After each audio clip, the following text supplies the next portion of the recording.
صحیح البخاری کی حدیث راځي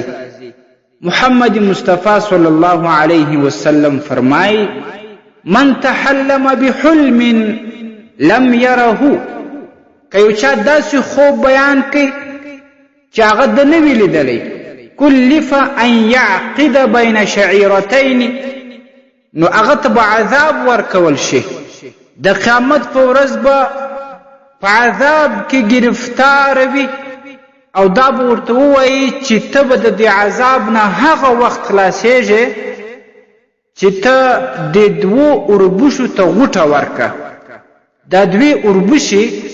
چې هغه هیڅ رقم غوټه نه خوري دته به وایي چې هغه وخت د دې عذاب نه ته خلاصون پیدا کولی سې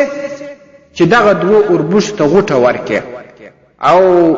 د حدیث دا الفاظ ورسره دي ولن يفعل او دا کس به دا فعل هم ونه کې آیا په تاسو کې دوو اوربشو ته څوک غوټه ورکولی سي هیڅ وخت دا ممکنه نه ده نو فتح الباری کې دا راځي چې دا پر دې دلالت کوي چې دغه انسان د عذاب به ډېر دوامي وي تر هغه وخته چې دغه انسان چې په خوب پرې دروغ وایي چې هغه د دوو اوربشو ته غوټه نه وي ورکړې او دا شان د امام ابن جریر الطبري رحمه الله څخه سوال سوی چې که یو څوک په دنیوي ژوند کې په ویښه باندې دروغ ووایي د هغه دومره غټه سزا نه ده لکه یو څوک چې په خوب پورې دروغ وایي دا ولي نو امام الطبري رحمه الله ډېر ناشنا جواب ورکړی هغه ورته وایي چې په ویښه باندې دروغ ویل دا په مخلوق پورې دروغ ویل دي او کم کسان چې په خوب پورې دروغ وایي چې د درواغو خوب بیانوي خوب یې نه وي لیدلی خلکو ته وایي چې ما دا رقم خوب ولیدی نو دا په الله رب العالمین پورې دروغ ویل دي چې دا یو عظیمه ګناه ده په خوب کې درواغ ویل دا په الله سبحانه وتعالی پورې دروغ ویل دي او څوک چې په الله رب العالمین پورې دروغ وایي تر دې غټ ظلم نسته تر دې غټه ګناه نسته نو په کار د مسلمانانو ورونو چې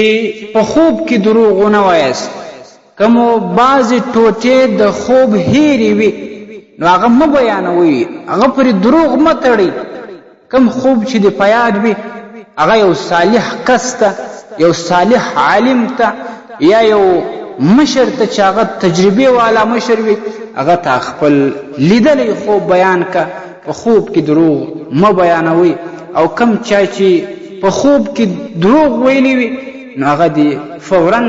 الله رب العالمین ته توبه وباسي الله رب العالمین دې د هغې معافي وغواړي الله رب العالمین به دا معافي ورته وکړي په خوبونو پرې دروغ مه وایاست د دې غټې ګناه څخه ځانونه وساتئ ستاسې د اسلامي پوښتنو جوابونکی مفتي حکیم الله صابر الحنفي